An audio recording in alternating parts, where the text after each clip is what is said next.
fast, man. It flew across my desk. I've been working, I've been busy. That Monster Cody passed away, the big crip. Rest in peace to Monster Cody, man. Um, in the '90s, man, they wrote a lot of books about peace treaties and gang culture. We had the uprising, which is touching over Bloods and Crips and the peace treaty, and a lot of people that played a part to that first peace treaty. They had the Monster Cody book. Now, as negative as some people may try to make it sound, when if they say OG Mac took a lot from Monster Cody book, it's the revolution part and hearing about the California Revolution. Um, Other than the gang banging, the Bloods and Crips was created for a reason to protect the communities from what we would call the police. The police was losing their minds on them. Even though we talk about the Bloods and drugs, all that played a part. A good, definitely a good showing of that is, I would say, the Rodney King. That was in our face. You know what I'm saying? The Rodney King situation. The O.J. Simpson case when they spoke about the police, things that we heard about LAPD. LAPD is one of the worst ones. Colors. You know what I'm saying?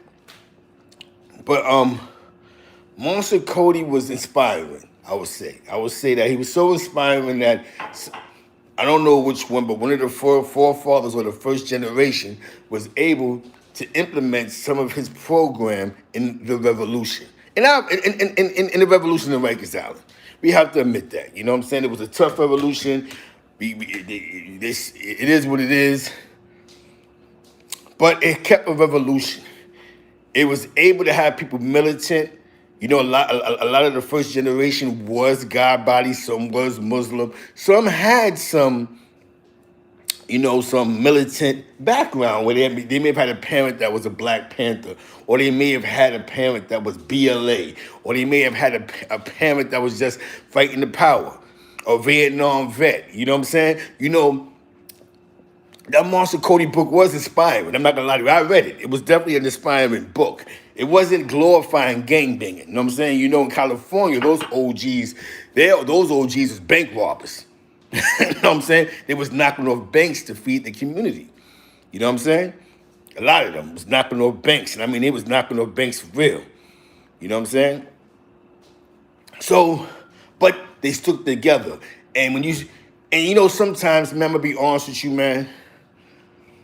Back in them times, man, we really didn't see books. We ain't watch movies. You know what I'm saying?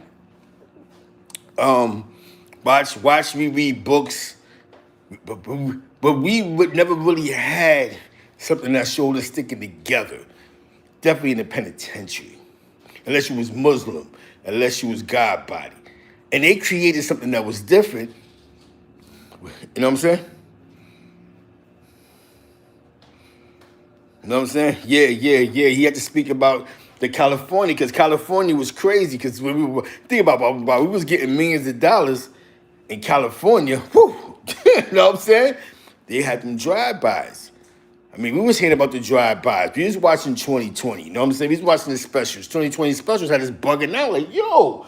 Thinking for every day that we was chilling, they said it was like 10 people dying a day in certain neighborhoods.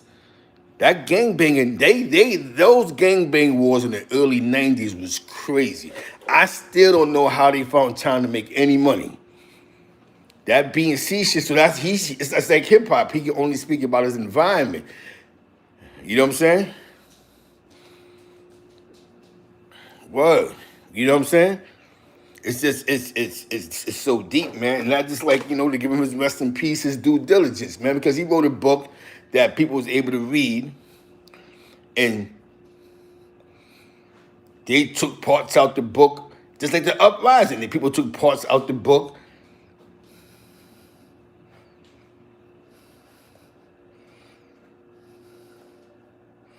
You know what I'm saying? And like I told you, in my eyes, one of the closest movies, Top of the Morning. You know what I'm saying? Like I said, in my eyes, one of my top movies menace to society. But they caught the gang era of California when it was full swing. Then when they made that movie. I still believe in when Ice-T was speaking to people like Elgin. When these guys was really there to protect their neighborhoods. They was protecting. A lot of those wars is based off of individuals protecting their neighborhoods. You know what I'm saying? A lot of those blood and crip wars, a lot of those crip on crip wars, a lot of them blood and blood wars in the beginning was these guys protecting their block. Not just from each other, but from the police. You know what I'm saying? The police, if you was out of bounds, the police, they said, was violating you. You know what I'm saying? Remember, most of these guys' issues stem from schools, high school. When you seen Straight Outta Compton, that was for real. When you seen when Duke and them went up on the bus and all that, that was real life. What you blood and cuz, when you watch the world, that a lot of issues stem from the school districts. But it was definitely top of the morning, 1090 boy. So I just had to give him, his rest in peace, man. He was inspiring in New York, you know what I'm saying? He inspired, he was inspiring. And I'm going to say he was inspiring not for the gangbang part, because if I'm correct, when New York Bloods first started in New York, when they came together, they wasn't banging on Crips. So it wasn't a blood and Crip thing. You know what I'm saying? Maybe they took the unity that the Crips had, or just this is how we should move around, or whatever they took from the book. In the beginning, first generation was respected. You know what I'm saying? Because people actually looked at their evolution as a cause. You feel me? Yeah. You know what I'm saying? That's what they told me. You know what? You know what's so funny? That's what I'm saying. All this shit was created in schools. That's, you know what I'm saying? Like when we think about how these Crip sets first was formulating, it wasn't really formulating in prison. Most of this shit was in school. Then when they started going to jail, it started flossing. It started moving around. But a lot of that shit was created during school, whatever school you went to. You know what I'm saying?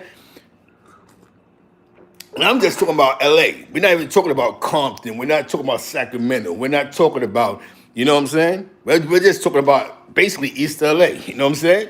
South Central and all that. You know what I'm saying? And that's what we read about, or we seen a lot about South Central. You know what I'm saying? That was the jungle. That was crazy. Good morning, top of the morning, top of the morning. So I can honestly say in the beginning, to me, from what my understanding or what I remember, the first, before that full-blown war, it was about revolution, because you really couldn't be Don Moon without reading the reading the Monster Cody book, a Black Panther book. Ain't that dealt with revolution? You know what I'm saying? George Jackson book. Am I right? You couldn't. You had to know stuff. You just couldn't walk around talking about 031, dog. You really had to be on your dean. I think when that left, that's when it got straight to gangbanging. You know what I'm saying? Your boss talk was popping. You know what I'm saying? I believe that's where it went wrong at. Because I remember when dudes that was first coming home from jail, the homies, they got us reading books and we were doing this. But I think when we let the media touch it, that's when it started going wrong. When the Daily News started picking and choosing what they want to put in the atmosphere. You know, when they had the story on Omega Red and Rob Lowe and all that was in the newspaper, right? When they had the story about these stories about the inmates that was putting in work like bad vibes in them, they start to pick and choose, taking away from the revolutionary part of it and just the banging part of it. You know what I'm saying? So when you promote the banging part of it, that's where it went wrong at. So I would say first generation, Monster Cody did play a part to it. His book did. His book, just like Huey P. Newton played a part to it. George Jackson played a part to it. You know what I'm saying?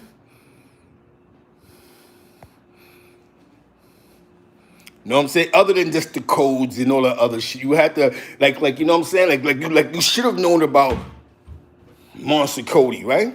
because whatever he said in the book that was inspiring. You know what I'm saying? All that is gone because when you speak about what you had to know of the cap, oh, you had to put working for the bolds and the bolds. All that shit came later. It's just like Menace to Society. When we saw Menace to Society, we seen it from when it was just gangbanging. When he was running around, knocking off just the stores, they hustling on the block, drive-bys. They didn't go into before then. When they went into before then, it was sort of the father selling dope and this, that, the third. Boom. A lot of people don't know what's popping. Gambino was popping. A lot of people don't even know that a lot of those blocks had clubhouses. Before there was Bloods and Crips, there was other things. You know what I'm saying? A lot of them became cops.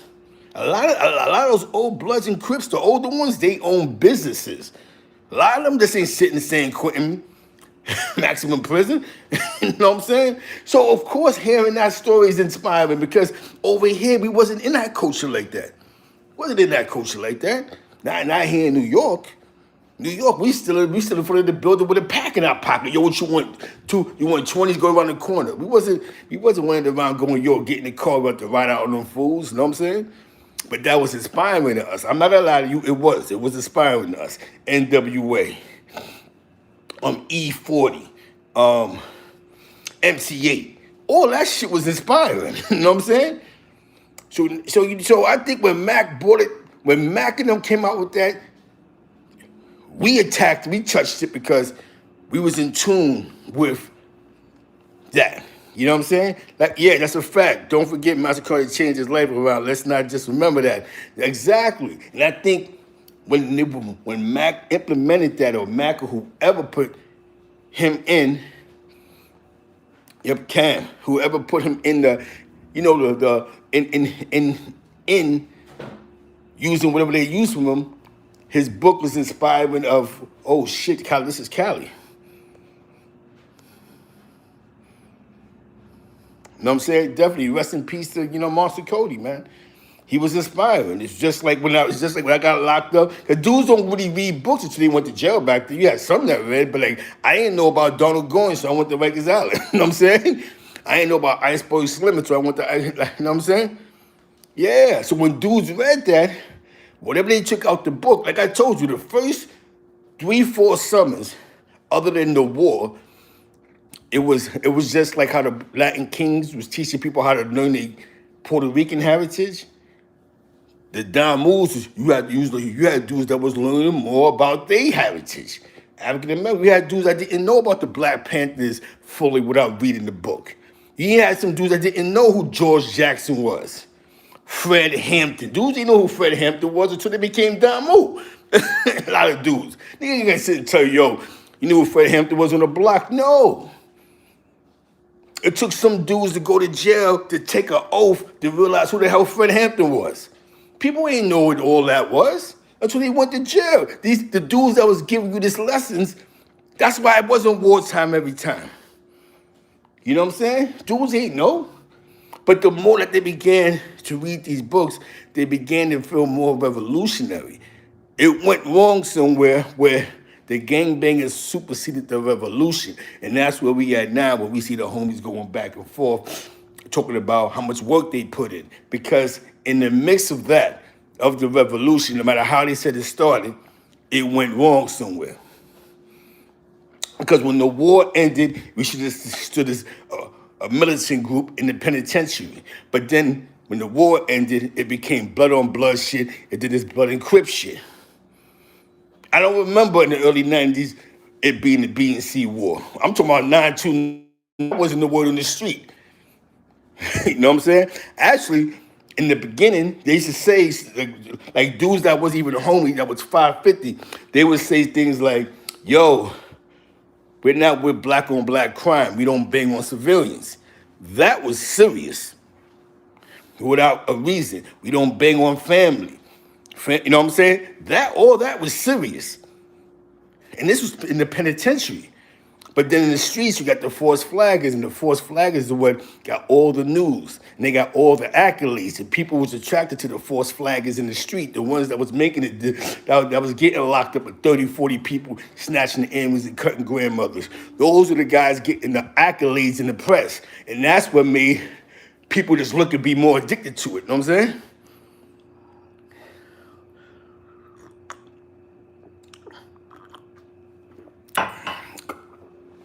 You know what I'm saying? They was trying to create something great. Because they probably didn't think it was going to lead to penitentiary, but it actually did. It became something new. And it was crazy because it became something of a black group. Because they say that to be blood, you have to be black, boom. But you had Puerto Ricans and Latinos, you had other, you know what I'm saying? We at this point, man, if we get back into the revolutionary part, even reading the Monster Cody, for those that don't know who Monster Cody was, he's the guy who wrote a book about his life and the changes he made in his life. You know what I'm saying? We didn't know what San Quentin was until he wrote that book, a lot of us. I ain't know. Monster Cody. Oh, who's that? It's the Big Crip. Boom. We can't forget about Tukey.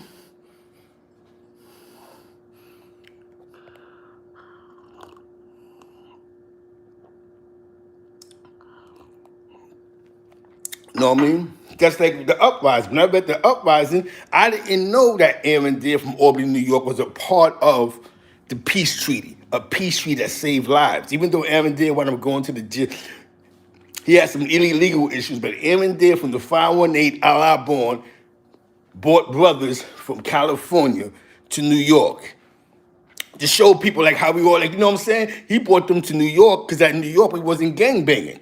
And he bring them to New York and they're seeing all this love and how we could be on blocks together and them dudes, you know what I'm saying? You know what I'm saying? Because California, think about it, while we was getting money, they was shooting up funerals. You know what I'm saying? You know what I'm saying? I remember I watched the DVD with something with the Bloods and Crips, and it was crazy. It was ill. They shot somebody's funeral up. It was crazy. They were shooting up funerals. It was wild, man. But out there was a different time. That's what New York is turning into now, but that was a different time. You know what I'm saying?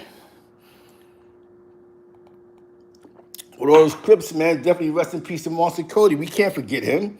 He played a part in New York. Some people may deny, yo, he bugging out, but he did. You know what I'm saying? There's mad people that want to fight oppression, bro, but they try to make it look like dudes that want to be Bloods. Nah, you had a lot of guard body niggas that was standing with the homies. Dudes that was fighting oppression. A lot of people, everybody that wasn't fighting Puerto Ricans, they was fighting with the police too, bro. A lot of people tend to forget that. They was fighting against the police. The COs is violating. You know what I'm saying? They was violating. That penitentiary, that mass incarceration era, when you went up north, they was violating. You know what I'm saying? What you think? After the Attica riots, it was cool? And you know what I'm saying? They you know what I'm saying?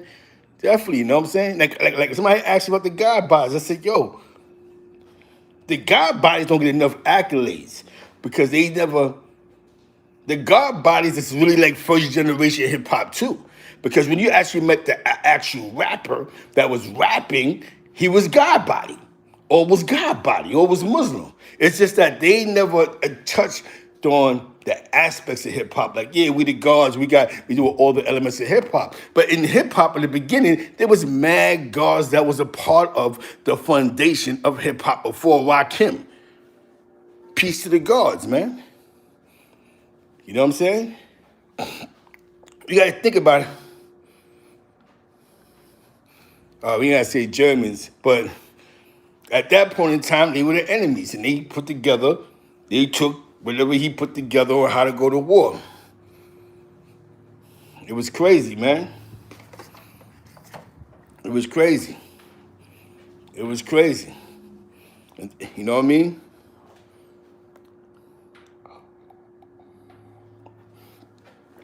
You know what I'm thinking? You know what I think 518? You know what I think? I think in the beginning, it wasn't what it is now. I think because there was renegade guards and renegade Muslims and they put together their own situation where they could still be righteous in their own way. They created their own collection. And when they created their own collection is where it went all the way sour. You know what I'm saying? Because you had to pass it on. Because had they kept it in its natural habitat, we won't be where we at now. But once you start making rules to it, you start making different sets to it. I mean, you can make different sets to it, but then what happened is instead of it being 6 heads, it became 1 head. And then the 1 head began to build and destroy. You either with me or you were against me.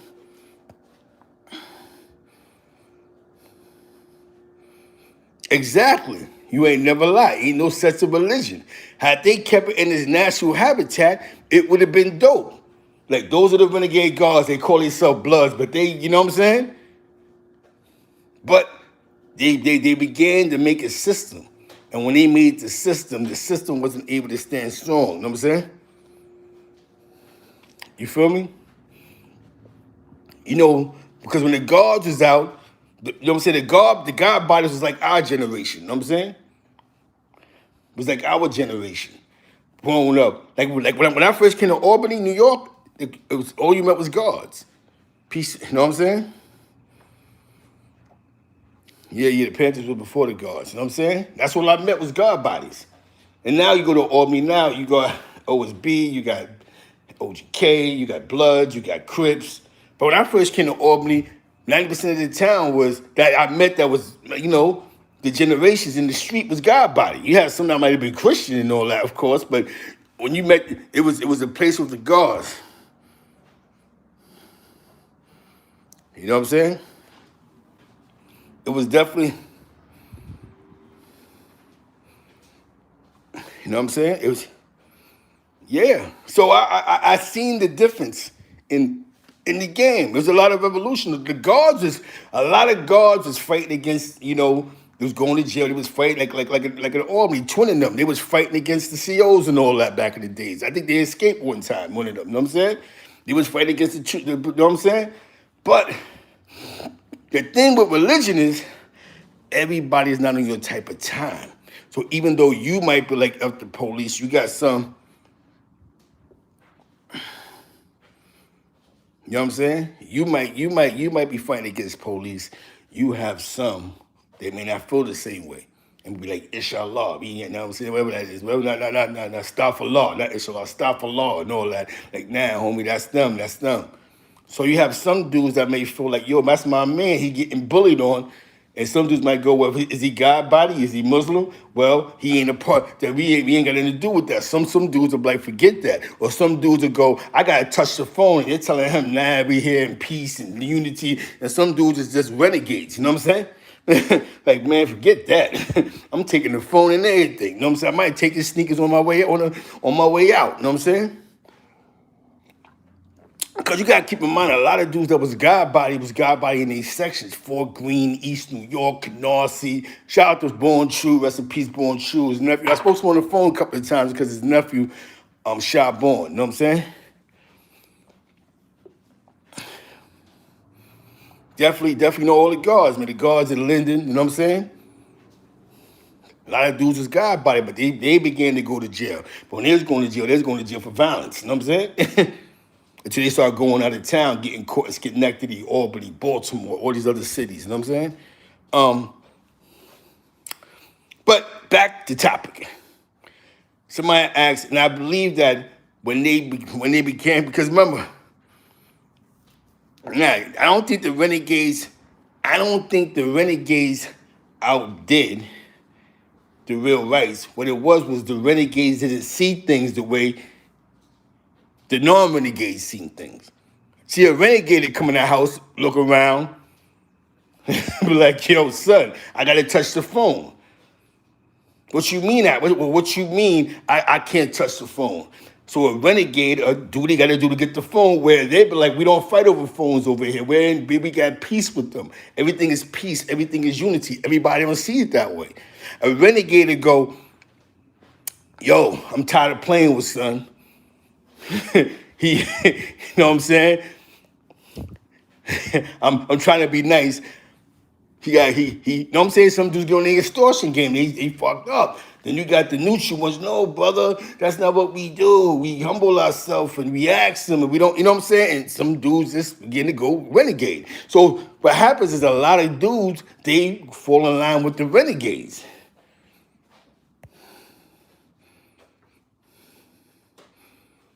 Yeah. Yeah, man gotta do what they gotta do, but some dudes become renegades because that's what they call it, renegade gods, like renegade Muslims, the ones that go against what they're going against. You know what I'm saying? Like a renegade god, like they say, like we put up in the house and your man got beef, you might jump in the beef. They might go, we ain't got beef with them because he ain't one of us. You know what I'm saying? You know what I mean? So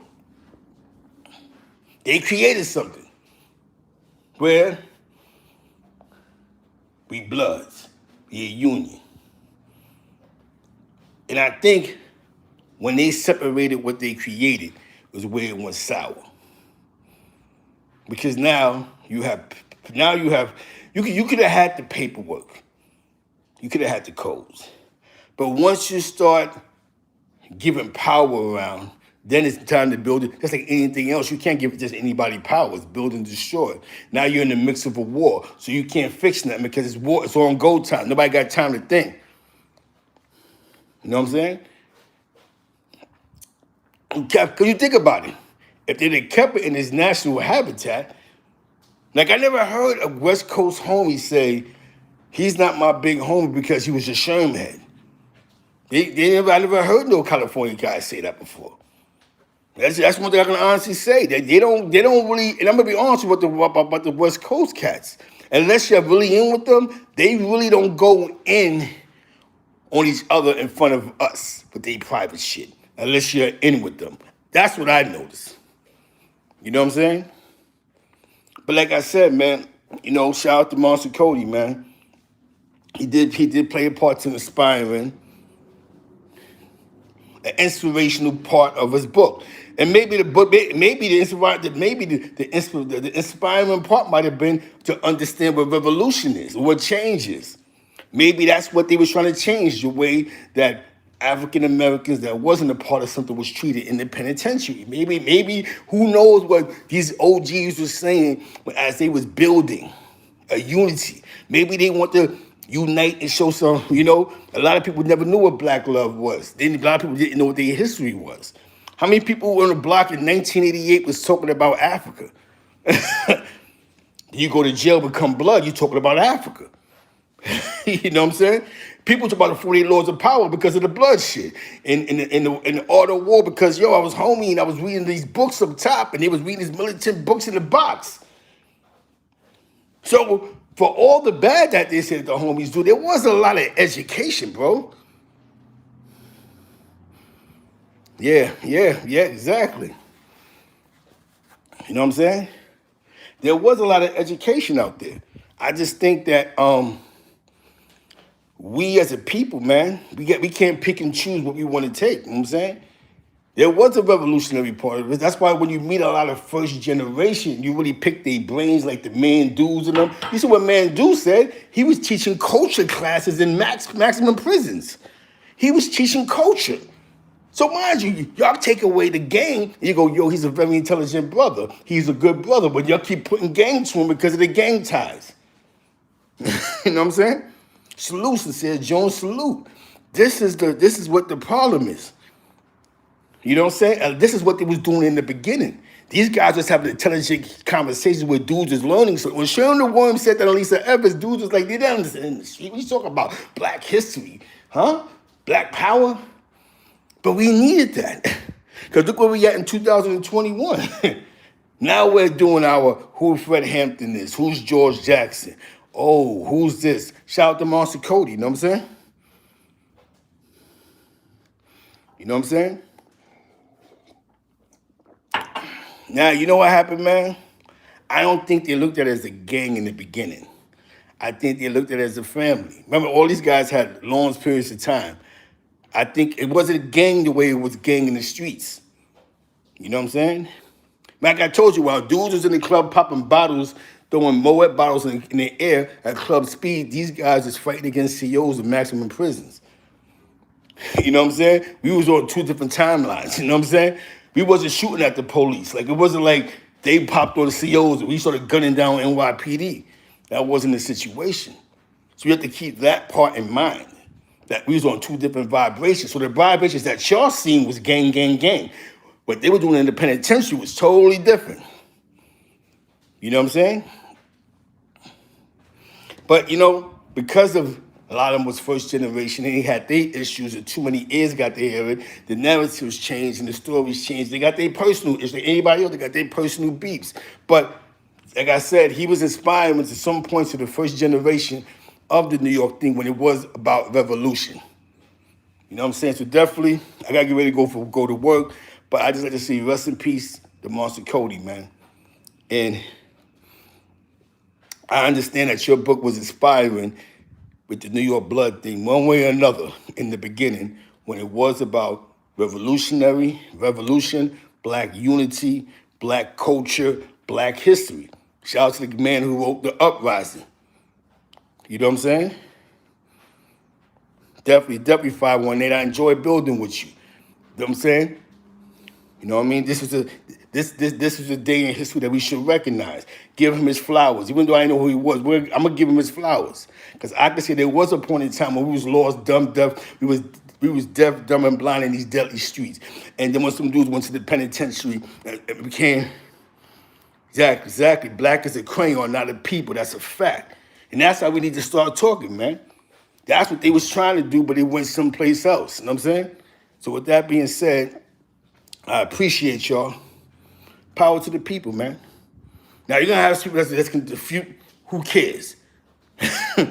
Monster Cody played a portion to New York one way or another when it was revolutionary in the penitentiary. That being said, power to the people.